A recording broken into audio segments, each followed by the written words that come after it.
Far away from the busy world of tall buildings and busy streets, there was a young explorer named Marco.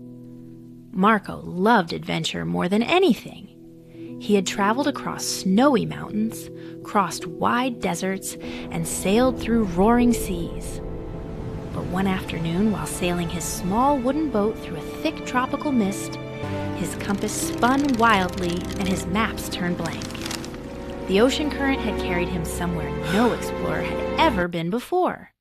His boat bumped softly against a mossy shore, and Marco stepped out onto the wet sand, looking up in wonder. Towering trees stretched so high they touched the clouds. Giant flowers glowed in shades of yellow and purple. Strange, colorful birds called out from every direction. The air smelled sweet, like rain and honey mixed together. "Whoa!" Marco whispered, adjusting his yellow raincoat and picking up his backpack. "This jungle is huge!" He had no idea where he was, but with the heart of a true explorer, he smiled, took a deep breath, and walked forward into the magical jungle. Marco walked deeper and deeper into the jungle, marveling at everything around him. Giant mushrooms as tall as lampposts lined the path. Waterfalls tumbled down mossy rocks in sparkling curtains. Tiny glowing insects buzzed like living lanterns through the leaves. He pulled out his notebook and began sketching. A strange blue flower here, a spotted lizard there. He hummed a little tune as he walked, completely lost in the wonder of this incredible place. But then, the sky changed. Dark clouds rolled in like a thick gray blanket being pulled over the sun. The warm breeze turned sharp and cold. Leaves began to shake. The birds went silent. And then, boom! The storm hit. Rain poured down in heavy sheets. Thunder cracked across the sky like a giant drum. The muddy path turned slippery under Marco's boots as strong winds bent the giant jungle trees sideways. Marco pulled his yellow raincoat tight and pushed forward through the rain, trying to find shelter. Okay, I can handle this, he said bravely, though his voice wobbled just a little. Marco spotted a wooden bridge crossing a rushing river up ahead and ran toward it, hoping to reach the dry land on the other side. He stepped onto the old bridge carefully. 1 step, 2 steps, 3. Crack! The bridge groaned loudly beneath the storm's fury. The wooden planks snapped and twisted. With a thunderous splash, the entire bridge collapsed into the rushing river below, sweeping away downstream in a swirl of muddy water. Marco leaped backward just in time, landing on the bank with a thud. Bright parrots burst from the trees above him in a flurry of feathers, squawking in alarm. "Oh no!" Marco gasped, staring at the broken bridge. "I'm stuck!" He turned around, but the path behind him was now flooded. He looked left, thick jungle walls. He looked right, muddy rocks and tangled roots. And then, as he tried to find another way forward, his boot caught something on the ground. Thick jungle vines, knotted and twisted like ropes, suddenly tightened around his boots and legs. The more he struggled, the tighter the vines wrapped around him, coiling up past his ankles like nature's own trap. Marco wobbled and reached out, grabbing a nearby tree trunk to stop himself from falling. Oh, he said, looking down at his vine-wrapped legs. "I'm really stuck now." He tried pulling one leg free. It didn't move. He tried twisting sideways. The vines held firm. He tugged and wiggled and pushed, but the jungle vines had him completely trapped. Marco looked around helplessly in the pouring rain, alone and stuck in the middle of a jungle he had never seen before. He took a slow breath and sat carefully on a mossy rock. "Okay, Marco," he told himself quietly. "Don't panic. Someone will come. Someone always comes." Now, what Marco did not know, what no outsider had ever known, was that this island was not empty at all. Beneath the giant tree roots, hidden behind waterfalls and tucked inside glowing mushroom clusters, there was an entire village. A tiny, magical, perfectly built miniature village, no bigger than a garden, but full of life and warmth and color. The tiny people of this island were no taller than a human finger. They wore clothes stitched from flower petals and woven leaves. Their houses were carved into tree roots and decorated with firefly lanterns that glowed all through the night. They had tiny markets, tiny bridges, tiny schools, and tiny bakeries that smelled absolutely wonderful. And this evening, just as the storm began to settle, a tiny girl named P, the sharpest-eyed child in the whole village, was climbing to the top of a tall mushroom to hang a lantern when she looked up and saw something enormous through the trees. She squinted. She blinked. She squinted again. "Giant!" she squeaked and nearly fell off the mushroom in shock. In seconds, every tiny person in the village had heard the news. They gathered at the edge of the roots, whispering and gasping and peeking through the giant leaves with wide eyes. Some of them ran. Some of them hid behind flower pots. Some of the tiny children grabbed onto their parents' hands and stared with open mouths. But the tiny leader, a wise and kind little man named Chief Luma, who had long gray hair braided with tiny jungle vines, stood tall on his mossy rock and looked calmly toward the enormous stuck explorer in the distance. "A giant needs help," Chief Luma declared, his small voice firm and steady. There was a long pause.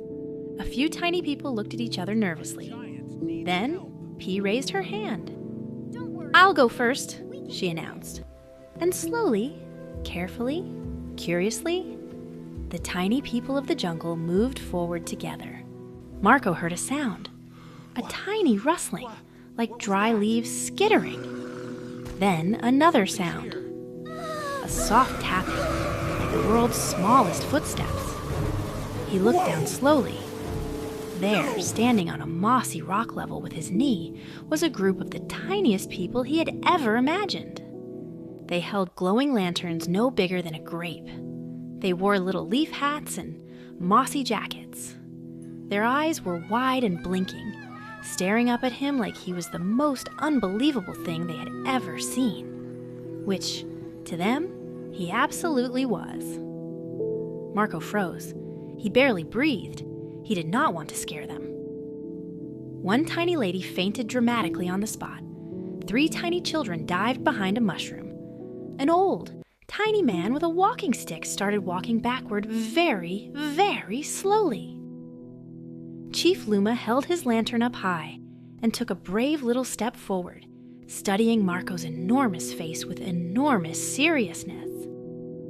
Marco slowly lowered himself to one knee, bringing his face closer to their level, and gave the most gentle, careful wave he possibly could. "Hi, little friends," he said, his voice as soft as he could make it. "My name is Marco. I'm very lost, and I seem to be a little stuck." He glanced down at the vines on his legs and gave an embarrassed smile. "Could you help me, please?" There was a long, tense silence. Then Chief Luma straightened up, squared his tiny shoulders, and nodded once with great dignity. "We'll help together," said the chief. And just like that, the fear melted away, and the adventure truly began. Chief Luma was not a giant, but he had a giant mind. Back in the village workshop, a cozy little room carved inside a tree root, lit up by glowing mushrooms and hung with maps made of pressed leaves. The chief spread out the rescue plan on a tiny table. The other villagers crowded around, leaning in and listening carefully. The plan was brilliant. Using vines as ropes, bamboo sticks as levers, and a clever pulley system strung between the tallest tree branches, The tiny people would work together to loosen and lift the thick jungle vines holding Marco's legs. "Every rope matters. Every pair of hands matters," the chief announced, tapping the leaf map with a tiny stick. "Teamwork will save the giant." The room erupted in excited chatter. Tiny hammers began tapping. Tiny carts rolled across the workshop floor loaded with bamboo sticks and coiled vine ropes. P organized the children into a carrying team, loading supplies into little leaf baskets. Old grandmothers braided ropes with quick, expert fingers. They had never rescued a giant before, but they were ready. What happened next made Marco smile so wide his cheeks hurt. Hundreds of tiny people swarmed around his trapped legs like the world's most cheerful army. Some climbed the nearby tree branches carrying rope. Others hammered bamboo poles into the ground to form the frame of a pulley system. Still others tied the vine ropes into strong, careful knots, testing each one by hanging from it and swinging, which turned into something of a game for the tiny children. Marco watched it all with wonder, careful not to move or wiggle in case he accidentally stepped on someone. He leaned down and looked at the tiny builders working at his feet. "You tiny builders are amazing," he said, his voice full of genuine amazement. P looked up from tying a rope knot, grinned, and gave him a thumbs up. Slowly, the rescue machine took shape. A clever arrangement of ropes, pulleys, and bamboo levers that creaked and stretched between the tree branches like a tiny engineering masterpiece. It was the most extraordinary thing Marco had ever seen, built by people he could barely see, for a man they had just met an hour ago. Chief Luma climbed to the highest bamboo post and held up his lantern. "Ready?" he called out. "Ready!" Hundreds of tiny voices called back. "Pull together!" the chief commanded. And they did. Every tiny person grabbed a rope. Every tiny person leaned back with all their tiny might. The pulley creaked, the ropes strained, the vine knots groaned and stretched. "Pull together! Pull together!" the villagers chanted, their little voices rising together into something that sounded quite magnificent for being so small. The thick jungle vines around Marco's legs began to loosen. Slowly at first, then faster. One vine snapped free, then another. Then, with a great twang and a burst of muddy splash, the vines released completely and Marco's legs were free. Marco slowly, carefully stood up to his full height. He stretched his arms wide and breathed a long sigh of relief. "I'm free!" he shouted joyfully. The tiny village erupted. Hundreds of tiny people jumped up and down, threw their leaf hats in the air, bumped into each other, and cheered so loudly that the jungle birds stirred from their branches overhead. P did a complete cartwheel. Chief Luma clasped his tiny hands together and smiled the biggest smile of his very long life. With the bridge washed away and the jungle paths flooded from the storm, Marco could not leave the island right away. And so, to his absolute delight, he stayed. The tiny people gave him a place to sleep, a soft clearing beside the great tree roots, padded with hundreds of enormous jungle leaves layered like a cozy mattress. They brought him tiny plates of the most delicious fruit he had ever tasted, exotic jungle berries that tasted like starlight, and tiny sweet breads baked in flower petal ovens. And in return, Marco helped them. Every single day. The first way, lifting the great log. A massive fallen tree trunk had been blocking the river that fed the village gardens for 3 whole weeks. The tiny people had tried everything. Ropes, levers, digging, but it simply would not move. Marco walked over, bent down, and lifted the enormous log with both hands, clearing the river in 10 seconds flat. The water rushed back into the channels and the gardens began to bloom again almost immediately. The tiny farmers stood in the flowing water, arms raised, cheering. The second way, rebuilding the tall bridge.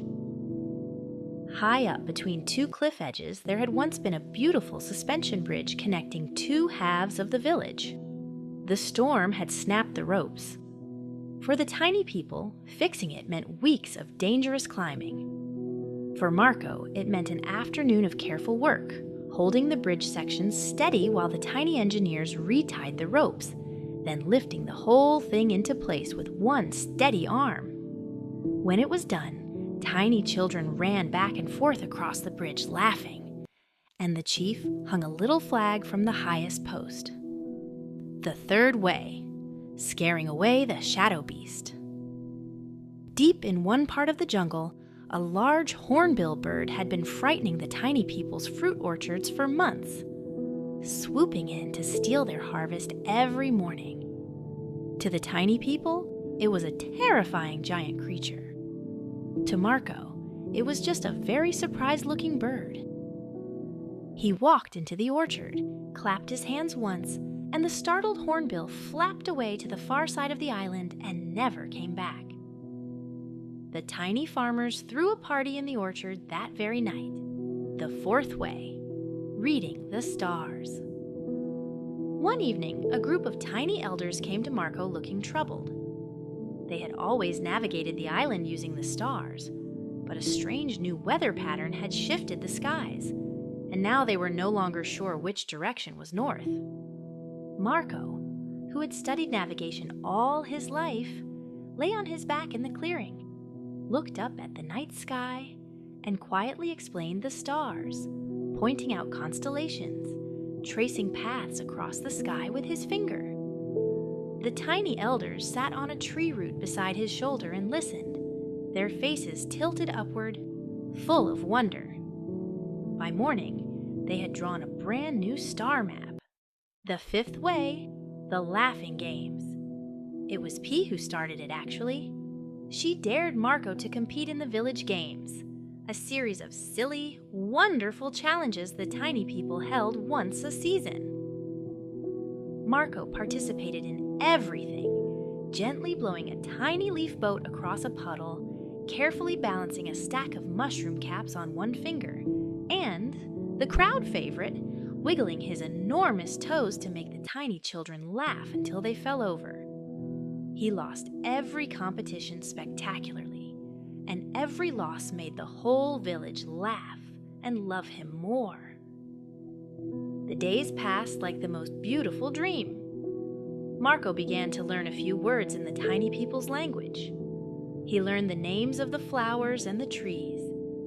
He learned which berries were sweet and which ones made your tongue go numb for an hour. An important lesson he learned the hard way, to the great amusement of the entire village.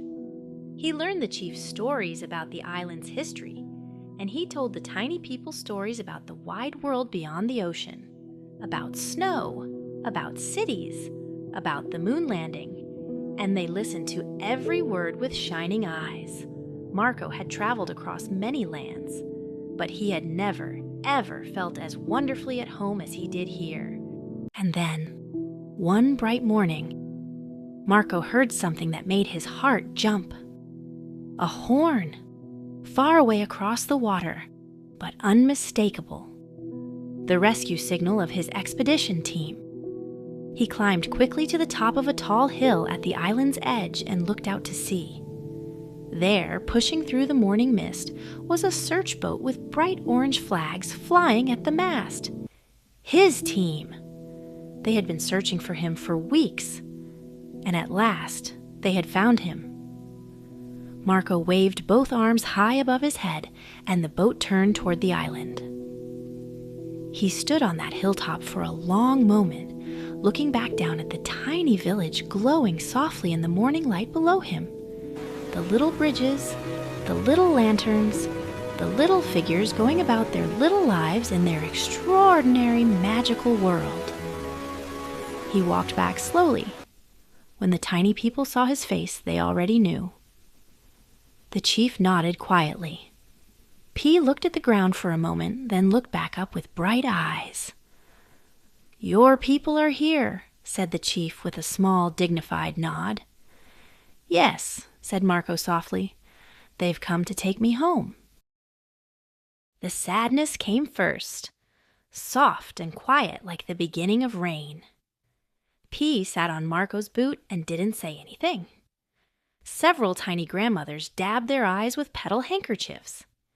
Even the chief's great composure wobbled for just a moment, and he had to clear his tiny throat twice before speaking. But then, perhaps because tiny people have always understood something important about love and letting go, the sadness turned into something else entirely. A celebration. It was P's idea, of course. "If he's going home," she announced, "we send him home properly." And the tiny village transformed. Within the hour, the whole clearing was strung with glowing lanterns hung from every vine and branch. Tiny drums began to beat a joyful rhythm. Miniature tables appeared, loaded with fruit and flower bread and sweet jungle honey. Every single tiny person in the village, the elders, the farmers, the children, the builders, dressed in their finest petal and leaf clothing, and came to say goodbye. Marco sat in the middle of it all, cross-legged on the ground, surrounded by this extraordinary little world that had become his family. Tiny people danced on his knees. Children braided small flowers into his shoelaces as parting gifts. Chief Luma climbed carefully up to Marco's shirt pocket and sat there for a moment, looking out at the celebration, the two of them together in comfortable, grateful silence. Then the chief spoke. "In our language," said the chief, "there is a word, Lumaya. It means a giant who made our world bigger." Marco felt something warm sting the corners of his eyes. "I'll come back," he promised. "We know," said the chief, smiling. "We will be watching the sky for your yellow coat." The drums beat louder. The lanterns swung. P grabbed Marco's little finger and held on tight for one last moment, then let go and gave him the biggest wave her tiny arm could manage. Marco stood carefully, looked out one more time across the glowing village, the mushroom lights, the flower lanterns, the hundreds of tiny waving hands, and raised his own enormous hand in the grandest wave of his life. "Friends forever!" The tiny villagers cheered together, their voices rising through the jungle canopy and up into the wide blue sky. And Marco walked to the shore, stepped into the rescue boat, and looked back as the island grew smaller and smaller across the water. The lanterns still glowed between the trees. He could just barely make out tiny figures at the edge of the shore, still waving. He waved back until the island disappeared into the mist. And so Marco returned to his world, carrying no treasure, no map, no proof that the tiny island had ever existed at all.